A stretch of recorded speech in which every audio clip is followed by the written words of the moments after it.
winter of 1913, a man walked into the mountains above Lake Silvaplana in Switzerland and essentially disappeared from the social world. He wasn't a failure. He wasn't broken. He had a medical degree, a brilliant career ahead of him, friends, admirers, a family. By every conventional measure, Carl Jung had won the game of belonging. And yet, he withdrew. For years, he built a stone tower with his own hands at Bollingen, on the shore of a lake, with no electricity, no running water, no telephone. He chopped wood. He carved stone. He cooked over an open fire. And from that voluntary isolation came some of the most important psychological work of the 20th century. The collective unconscious, the shadow, the individuated self. Now here is what nobody tells you about that story. Jung didn't retreat because he couldn't handle people. He retreated because he had seen, with total clarity, what the social world costs a mind that thinks deeply. Every dinner party, every obligation, every performance of agreeableness. He had calculated the exchange rate, hours of his inner life traded for minutes of shallow approval, and he quietly refused the deal. You've been told your whole life that the winner is the one with the most connections, the fullest calendar, the widest circle. Networking, they call it. Belonging. But what if the opposite is true? What if the people quietly disappearing from social life, the ones declining the invitations, letting the group chats go silent, choosing Friday nights alone, aren't losing at all? What if they've simply done the arithmetic that most people are too afraid to do?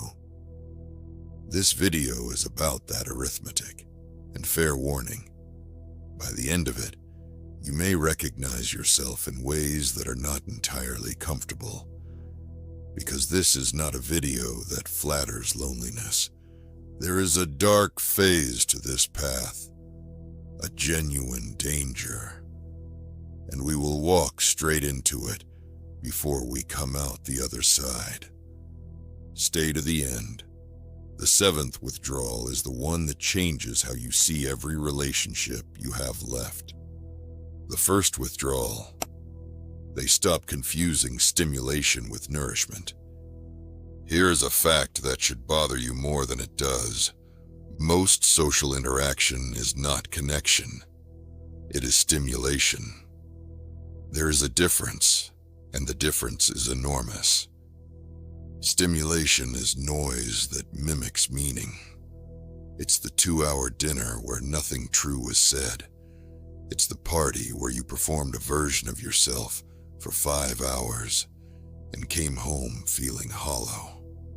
It's the group chat that moves 1,000 messages a day, and not one of them would survive being read aloud in an empty room.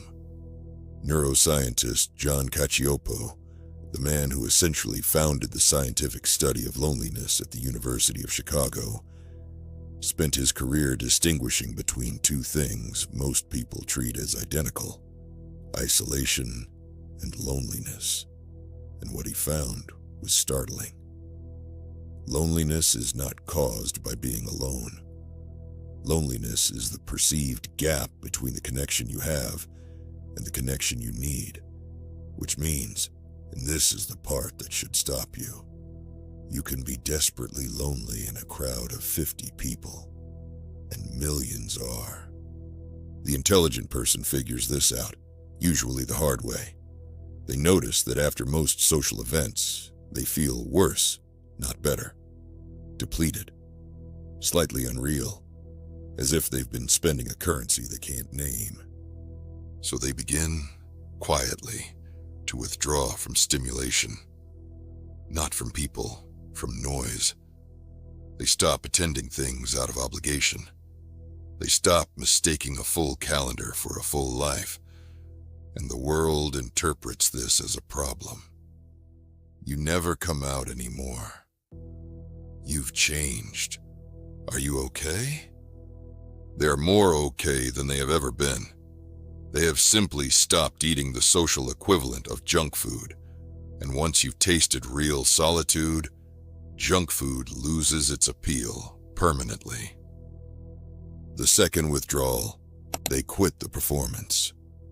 Arthur Schopenhauer wrote something in the 19th century that reads like it was written this morning.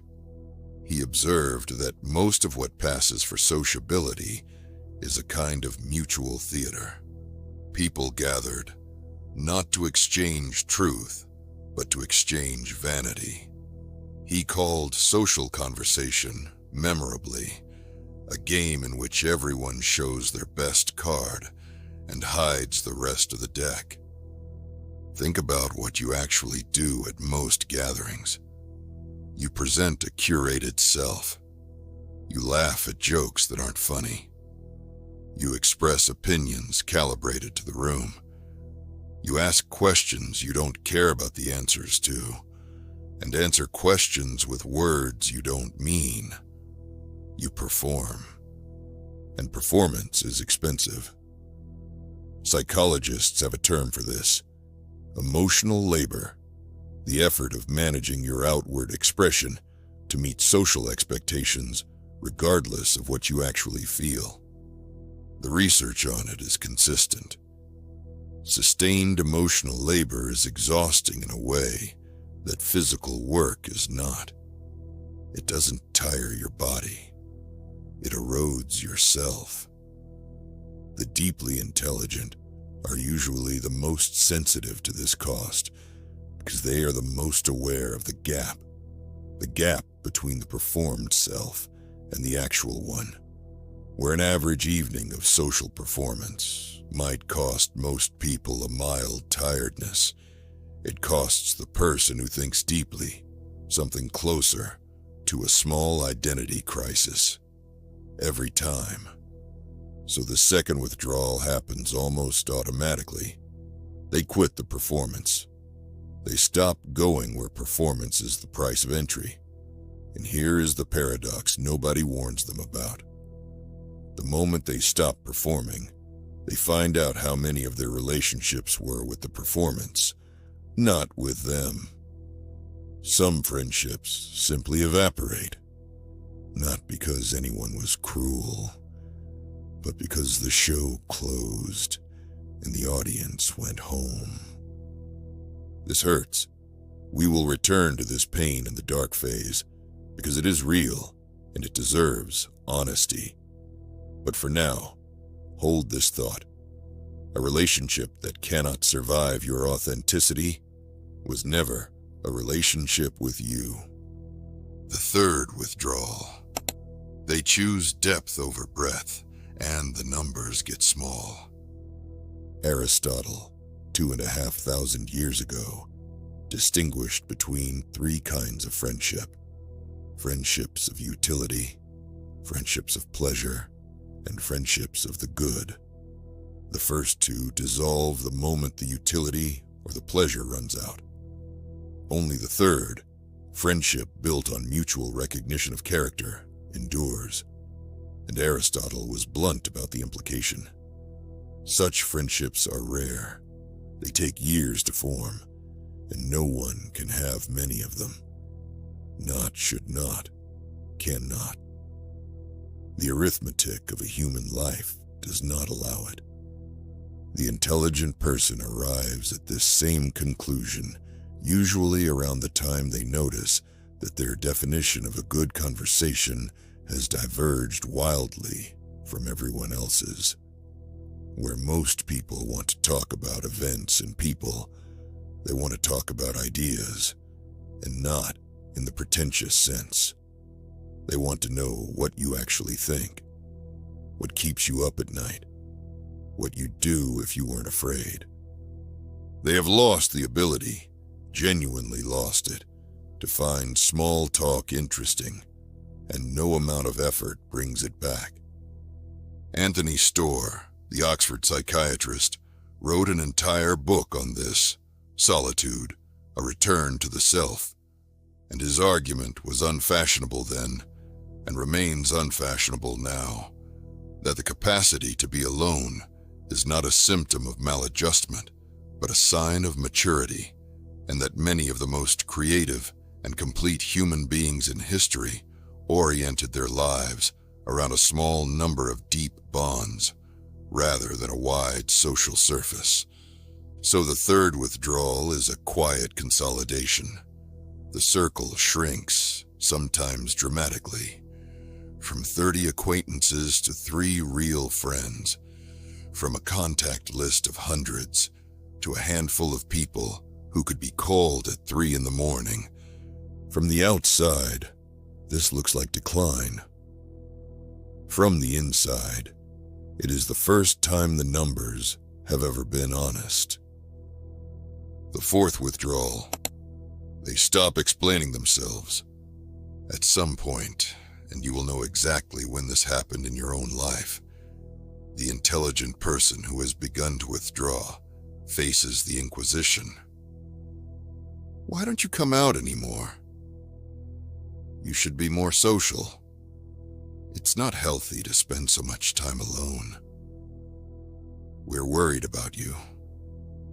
And for a while they explain. They justify. They draft little defenses of their own temperament, delivered to people who have already decided the verdict. Then the fourth withdrawal happens. They stop explaining. This one matters more than it seems, and Machiavelli, who understood social dynamics better than almost anyone who has ever written, would have recognized the principle instantly. Every explanation you offer for your way of life is a quiet admission that your way of life requires permission. The moment you justify, you have accepted the other person's frame. That constant sociability is the default, and deviation must be defended. But it is not the default. It is a preference, one temperament among many, and it has simply been marketed harder. Watch what happens socially when someone stops explaining. There's a brief period of confusion. People push harder because the explanations were a form of engagement, and engagement meant the door was still open. Then slowly, the pushing stops. The invigilators lose interest and move on to more compliant subjects. What remains is silence, and for the first time, freedom. The freedom of the ungoverned mind, the mind that no longer spends its evenings composing defenses for a trial that was never legitimate. There's a reason this withdrawal comes fourth and not first. You cannot skip it. The urge to explain must be exhausted before it can be released. Almost everyone who has walked this path remembers the exact day they stopped, and remembers the strange lightness that followed. The fifth withdrawal. They let the weak ties die. Sociologists have a term for the hundreds of loose connections in your life. Former colleagues, friends of friends, people you met once at a wedding. Weak ties. And the standard advice, repeated in every career book ever written, is to maintain them. Nurture your network. You never know. Here is what nobody calculates: the maintenance cost. Every weak tie kept alive is a thread of attention, a birthday message composed out of duty, a coffee you didn't want, a "we must catch up soon" that neither party means. Individually, each thread weighs nothing. Collectively, they form a net, and the intelligent person one day looks up and realizes they are spending a meaningful fraction of their one life maintaining relationships with people they would not notice disappearing. So the fifth withdrawal is the most quietly ruthless one. They let the weak ties die, not with drama, with silence, the unanswered message, the declined invitation, the slow fade. Paul Tillich, the theologian and philosopher, drew a distinction that illuminates exactly what is being preserved here. He pointed out that our language confuses two words that have almost opposite meanings: loneliness, which expresses the pain of being alone, and solitude, which expresses the glory of being alone. Same external condition, opposite internal realities. Weak ties endlessly maintained produce neither pain nor glory. They produce a low-grade static, a life that is socially busy and existentially empty. Cutting them is not cruelty, it is clarity. It is the recognition that attention is the substance of a life, and that a person with 300 shallow connections and no depth has not built a network. They have built an echo chamber with no one real inside it. The sixth withdrawal is stranger than these. It is the point where solitude stops being something you do and starts being something you are. And the seventh is the one I warned you about. But before we get there, we have to go through the dark phase. Because this path has a cost, and anyone who sells it to you without the cost is selling you a fantasy. The dark phase, what solitude actually costs. Let me be honest with you now, because this is where most content on this subject lies to you. There's a real danger in this withdrawal, and it has a long history and an old name. The medieval monks called it acedia, the noonday demon. It was the despair that came to the desert hermits in the heat of the day. The sudden, crushing sense that the solitude they had chosen was not liberation, but emptiness. That they had not transcended the social world. They had simply been exiled from it. You will meet this demon if you walk this path. Everyone does. Here is what it looks like in modern life. The silence that felt like freedom in month 1 starts to feel like absence in month 6. The phone that stopped ringing was a relief, until you notice one evening that it never rings at all, and you cannot remember the last time someone needed you. The depth you chose over breadth requires other deep people to complete it, and they are rare, and they are busy with their own withdrawals, and some nights the arithmetic of your small, honest circle adds up to exactly 1. And then the dangerous thought arrives, and it is persuasive precisely because it is half true. Maybe they were right about me. Maybe this isn't discernment. Maybe it's just fear with a philosophy degree. Listen carefully, because the distinction you are about to hear is the difference between a path and a trap. Jung, the man from the tower at Bollingen, saw this pattern in his patients constantly, and he gave us the tool to understand it. He observed that every personality carries a shadow, the parts of ourselves we refuse to see. And here's the twist that matters. In some people, the shadow is their unsociability, the needs and connections they deny. But in many others, it is the reverse. Their shadow is the conformist, the approval seeker, the part that would trade anything for belonging. The withdrawal that looks like strength can, in some people, be the shadow wearing a crown, avoidance dressed as philosophy, fear disguised as discernment. So how do you tell the difference between chosen solitude and flight? Jung's answer, and it is brutal in its simplicity. Look at what the solitude produces. Chosen solitude is generative. It builds. The person in genuine withdrawal is making something, understanding something, becoming something. Their solitude is full. Flight is the opposite. It is solitude that consumes. Nothing is made. Nothing grows. The days are not deep, they are merely empty.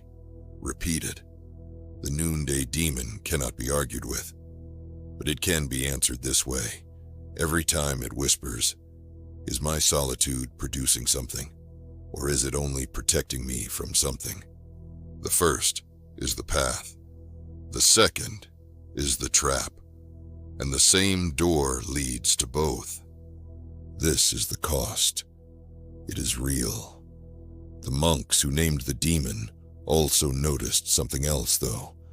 The ones who survived the noonday hour, who sat with the despair instead of fleeing back into noise, reported that something on the other side of it had changed permanently. The despair passed, and the solitude that remained was different in kind. Which brings us to the sixth withdrawal. The sixth withdrawal. Solitude stops being an activity and becomes an identity. For the first 5 withdrawals, being alone is something you do, a practice, a choice you remake each day against the pull of habit and the pressure of the world. The sixth withdrawal is the point where it becomes something you are. This is subtle, so stay with me. Before this threshold, solitude still has an opponent. You are alone instead of socializing, and the instead of keeps the social world as the reference point. You are still, in a sense, defined by what you're declining. After the sixth withdrawal, the reference point moves. Solitude is no longer the absence of company. It is the presence of yourself. Nietzsche, who lived this more extremely than perhaps any major thinker, spending years essentially alone in the mountains of the Engadin, described the condition not as deprivation, but as a kind of altitude. From up there, he wrote, one finally sees how small the things are that the crowd considers large. You will know you have crossed this threshold by a specific experience. Someone cancels plans on you, plans you had half agreed to, and instead of relief tinged with guilt, you feel nothing but a clean, uncomplicated gladness at the recovered evening. No opponent, no instead of. Just the quiet restoration of your natural state. The world has a word for people at this stage, and the word is an insult, antisocial, but the word is wrong. The antisocial person is hostile to people. The person who has completed the sixth withdrawal is not hostile at all. They are simply no longer organized around others' company. When they do choose people, and they still do, which is the entire point of the seventh withdrawal, the choosing is finally real. Nothing is done from fear. Nothing is done from flattery. Nothing is done to escape themselves, because there is nothing left in themselves they are running from. Seneca, writing to his friend Lucilius 2,000 years ago, described the end state of this exactly. The wise person, he said, is self-sufficient, not in the sense that they do not want friends, but in the sense that they can lose anything and remain whole. They do not need others, and precisely because they do not need others, their friendships, when they offer them, are the only kind worth having. Pure gift, no invoice attached. The seventh withdrawal. They withdraw from the need to be understood. This is the one I told you to wait for. The first 6 withdrawals are visible from the outside: the declined invitations, the shrinking circle, the silence. The 7th is invisible. It happens entirely inside, and it is the withdrawal on which all the others depend. The intelligent person finally withdraws from the need to be understood. Think about how much of your social life was powered by that single need. The conversations where you fought to be seen accurately. The relationships you maintained because someone in them, you hoped, finally got you. The exhaustion of translating your inner world into a language the room could receive over and over, year after year, at the cost of the inner world itself. Here is the hard truth the seventh withdrawal accepts. Complete understanding between two human beings is not the norm that occasionally fails. It is the miracle that occasionally happens. Most of the time, the people in your life understand a simplified version of you, a sketch, a caricature, a role you play in their story. And this is not their failure. It is the human condition. You do the same to them. The person who accepts this stops fighting it. They stop auditioning for comprehension. They let themselves be misunderstood by colleagues, by family, by the crowd, with a calm that looks, from the outside, almost superhuman. And then the final paradox, the one the whole path has been bending toward. Only after you have withdrawn from the need to be understood can you actually be known. Because the relationships that remain, the 2, the 3, the 4 people who survived every withdrawal, no longer have to carry the weight of completing you. You no longer bring them a demand disguised as a bond. You bring them a whole person who needed nothing from them and therefore can finally give them something real. This is why intelligent people are quietly giving up on social life, not because they hate people, because they finally understood the exchange rate and chose to spend the one life they have on depth instead of display, on the few instead of the many, on becoming someone instead of being seen as someone. Jung came down from his tower in the end, not because the solitude failed, because it succeeded. He had become someone who no longer needed the crowd, and that is the only person the crowd can never harm. If this video found you in your own quiet withdrawal, if you recognized yourself in the arithmetic, the performance you quit, the circle that shrank to something honest, then you already know this isn't about giving up on people.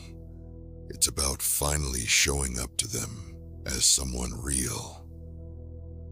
If you want to keep walking this path with us, subscribe.